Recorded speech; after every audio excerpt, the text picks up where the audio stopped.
Eu lembro que eu fiquei de castigo no catecismo, porque eu perguntei se Deus tinha pinto. Recebe um grãozinho de razão e já quer explicar o universo. A gente não conhece nem um pedacinho do... A gente está no elétron. Na verdade, fabricaram um Deus que é um super-homem. Ele é vingativo, te manda para o inferno. Adora puxar saco, tem que estar louvando. Eu vou falar basicamente aqui sobre o sentir.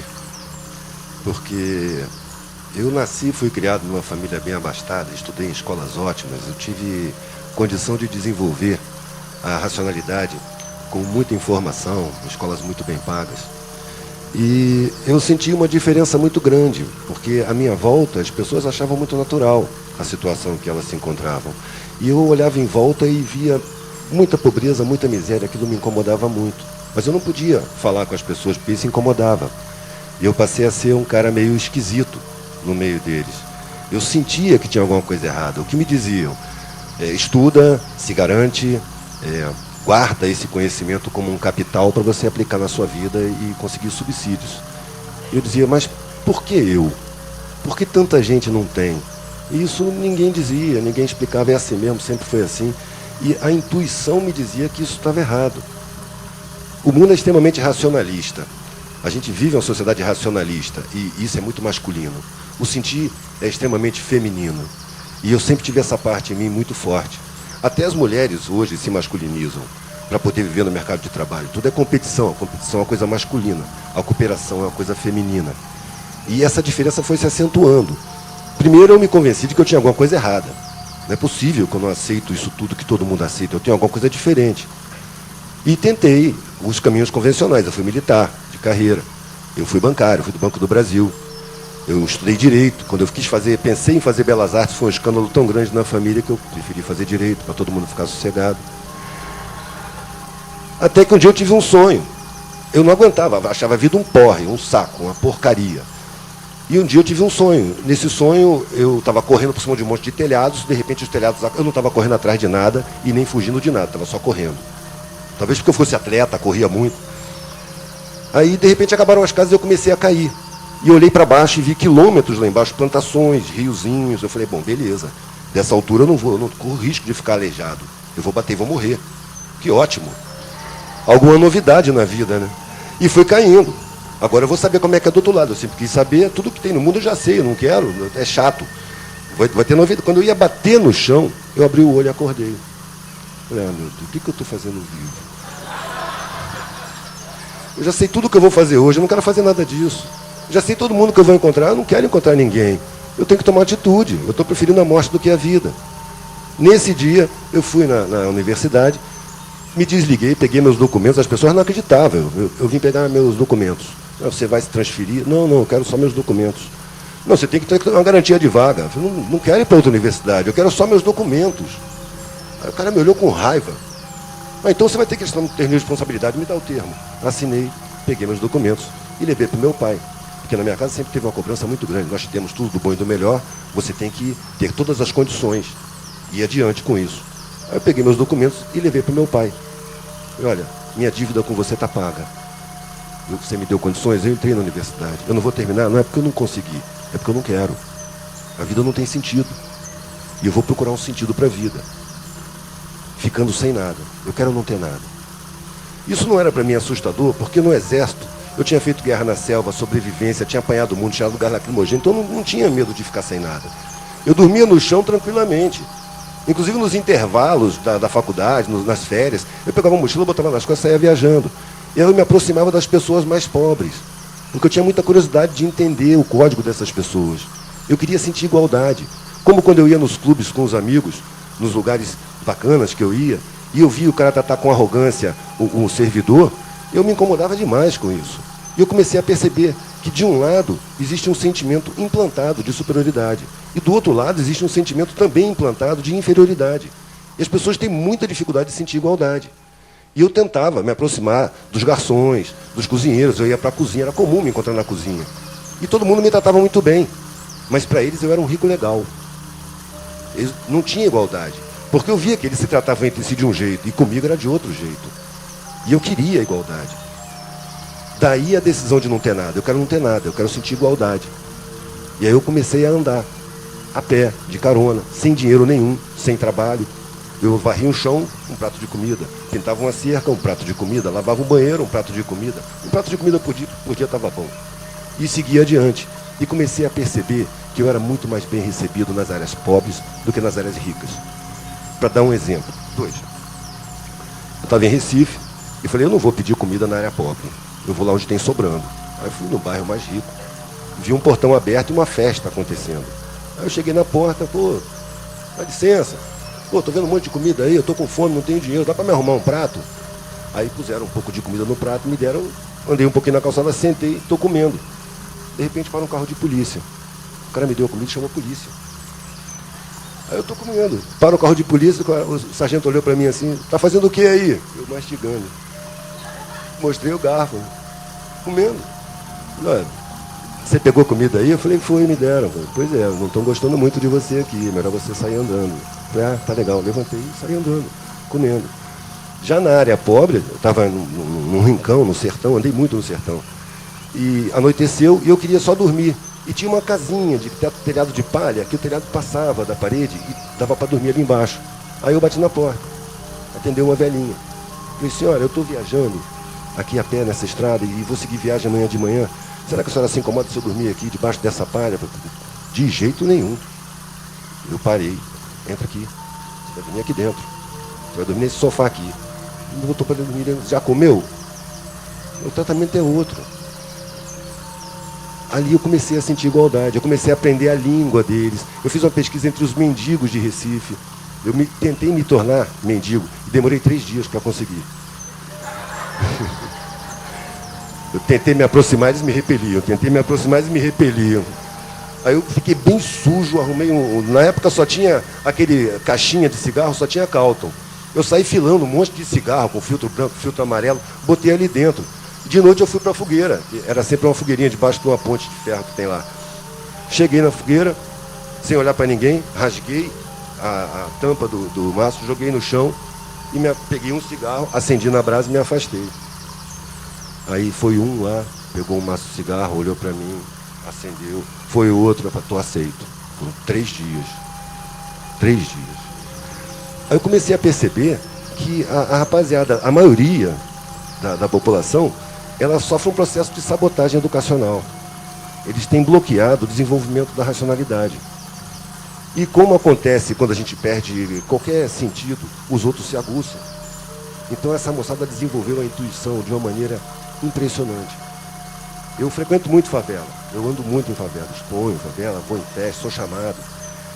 E quando você entra numa favela e você é de fora, as pessoas não perguntam quem você é. As pessoas ficam te olhando, observam o seu comportamento, sentem você muito mais do que questionam você. Eles desenvolvem esse lado e não percebem. Eu pude perceber. Quando eu fui morador de rua, eu me sentia privilegiado. Era engraçado, porque algumas poucas vezes eu encontrei pessoas da minha convivência social anterior. E quando as pessoas me olhavam, a expressão era de desolado. Deus, o que aconteceu com você? E eu tentava mostrar que eu estava bem pra caramba, feliz pra caramba, aprendendo um monte, que não me incomodava em nada aquilo. Quando a pessoa percebia que eu estava contente, ela se incomodava. Desaparecia para nunca mais, não queria mais me encontrar. Por quê? Porque racionalmente, para ela eu estava num estado deplorável. Mas quando ela via minha felicidade, minha alegria, meu encanto na vida, a intuição dela se manifestava. Peraí, tudo que eu acredito está errado. Então eu não queria violar isso, eu não queria se arriscar, então eu não quero mais encontrar com esse cara. Eu tive a oportunidade de encontrar com ex-colegas do Exército que são coronéis. 3 deles. Uma vez, para nunca mais. Um deles expressou assim, porra, você parece o mesmo moleque, cara. Eu falei, puxa, você parece outra pessoa. Se eu encontrasse, eu não reconheceria. Porque eles se violam frequentemente. A gente viola a consciência para se adequar às exigências do mundo. Um mundo racionalista, que criou um Deus macho. Eu lembro que eu fiquei de castigo no catecismo, porque eu perguntei se Deus tinha pinto. Herege. Eu falei, poxa, eu não posso perguntar? Eu não estou de sacanagem. É tanto atrevimento, a gente recebe um grãozinho de razão e já quer explicar o universo. A gente não conhece nem um pedacinho do... A gente está no elétron. E já conhece o criador disso tudo. Nem isso tudo a gente conhece. A gente já sabe do que ele gosta. Na verdade, fabricaram um Deus que é um super-homem. Ele é vingativo, te manda para o inferno. Adora puxar saco, tem que estar louvando. Não dá para acreditar nisso. Racionalmente eu posso ser convencido disso, mas intuitivamente jamais. É alguma coisa fora do meu alcance. Falta um pouquinho de humildade. A gente, habitante desse elé, para mim, diante das interpretações absurdas, na minha opinião, que as religiões dão, eu criei a minha. Eu acho que o sistema solar é um átomo. A galáxia é uma molécula. E a gente faz parte de alguma coisa que a gente não pode nem imaginar. Dá para falar em Deus? Não dá. Dá para sentir. A parcela está dentro. A consciência está dentro. A gente tem uma parte infinitesimal da divindade. Mas o que é isso? É muito atrevimento. É preciso usar o lado feminino, porque esse lado faz a gente se aproximar da realidade. A razão afasta. A razão é muito objetiva, é muito masculina. O mundo é extremamente masculino. Não é à toa que a mulher é tão massacrada. Agora, feminino e masculino não são propriedade exclusiva, nem da mulher, nem do homem. Os dois estão dentro dos dois. Eu, quando fiquei sozinho com 3 crianças pequenas, eu me separei e fiquei com as 3 crianças, por opção delas. Com o tempo, eu comecei a sentir a falta que eles tinham do materno. E eu comecei a procurar em mim o feminino. Eu parei de fazer aquela... Porque com a criança, quando briga, a tendência do pai é falar, você para lá e você para lá. A tendência da mãe é falar, peraí, o que está acontecendo?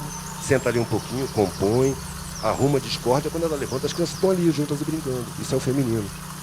O feminino é o carinho, é o acolhimento, é o abraço. É a comparação, eu fiz artes marciais, é a comparação entre o judô e o karatê. O judô pega a força do oponente e tira ele do caminho. O karatê, ele bloqueia e reage. Esse é o masculino. O lado feminino precisa ser desenvolvido e ele vem se desenvolvendo. O processo é longo, é lento, mas em cada lugar que eu vou, eu encontro gente trabalhando. Muitos deles sem ter consciência do trabalho que estão fazendo. Dentro das favelas, dentro das comunidades pobres, que de fora parece uma coisa hedionda, tem um montão de gente trabalhando. Tem muita sensibilidade.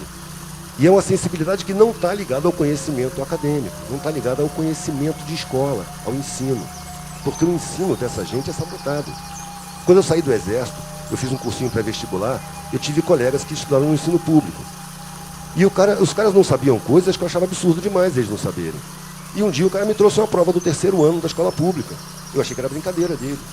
Era muita superficialidade. Aquilo ali não é ensino. Aquilo é engabelação. Aí o que eu fui sentindo? Eu fui intuindo que há uma sabotagem em cima da maioria da população para beneficiar uma minoriazinha ínfima, que pega uma parte da classe, vamos dizer, esclarecível e bota a seu serviço, impondo valores. Eles controlam as grades curriculares e botam a televisão dentro da sua casa formando valores.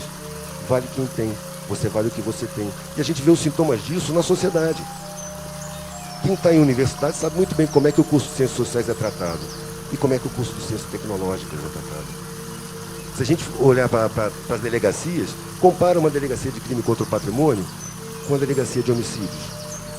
Claramente o patrimônio na nossa sociedade vale mais do que a vida. A sua vida vale alguma coisa se você tiver patrimônio. Se você não tiver patrimônio, sua vida não vale nada. Você pode morrer tranquilamente. As forças de segurança são jogadas para cima da rapaziada pobre. Eu estava no Leblon, falando com o pessoal do Zeitgeist, que me convidou para um evento. Sandália. Eu estava fazendo uma diferença, o pessoal tudo muito bem arrumado. Parou um carro de polícia.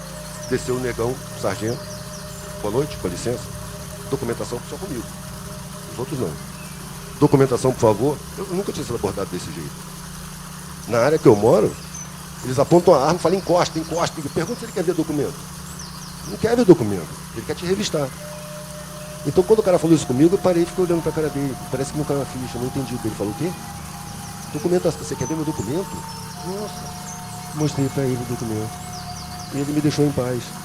Não me empurrou, nada. Na minha área é muito diferente. Eu não posso explicar isso com a razão. Eu posso sentir essa diferença. No desenvolvimento da intuição, a gente se aproxima tanto da verdade que a gente começa a sentir as pessoas. Eu percebi que as pessoas têm como uma frequência vibracional. Essa frequência vibracional é formada pela parte abstrata do ser. São os desejos, as visões de mundo, os objetivos, os sentimentos, as opiniões. Isso forma uma frequência vibracional. Eu andei muito no meio de bandido, de pilantra. Eu amo ele, só não confio. Eu posso gostar do pilantra, eu não posso é confiar nele. E ele sabe disso. Então eu me dou muito bem. Perdi o fio da meada. Alguém pode me lembrar? Sim, sim. Eu conheci pilantras que queriam se aproximar de certo círculo pessoal, que eu me aproximava tranquilamente com ideias e tal, dentro do boteco, mas ele tentava se aproximar com admiração e era repelido. As pessoas não sabiam por que repeliam. Mas quando o cara chegava, a vibração dele incomodava. Isso aí é o feminino. A gente sente, a gente não sabe. Eu não fui muito com a cara desse sujeito, eu não bati com a onda dele. Isso é intuição. É isso que está se desenvolvendo. Agora, quando isso se desenvolve, a gente tem a impressão que a transição já vai dar um pulo. Não dá pulo. Nós estamos em fase de transição, nós estamos num período crítico, mas esse período crítico leva gerações. Eu não acredito que haja uma mudança real sem que todo mundo esteja envolvido. Todo mundo, inclusive o pessoal do estado de barbárie, que cerca a sociedade, que afinal é a classe mais imprescindível. Porque tudo que nós olhamos, tudo que nós vemos, tudo que nós tocamos, foi posto no lugar por mão de pobre. Quem botou a rua, os tijolos, quem carrega as caixas, quem viabiliza, quem mantém e quem sustenta via impostos, são os mais pobres. É a classe mais imprescindível que tem na sociedade.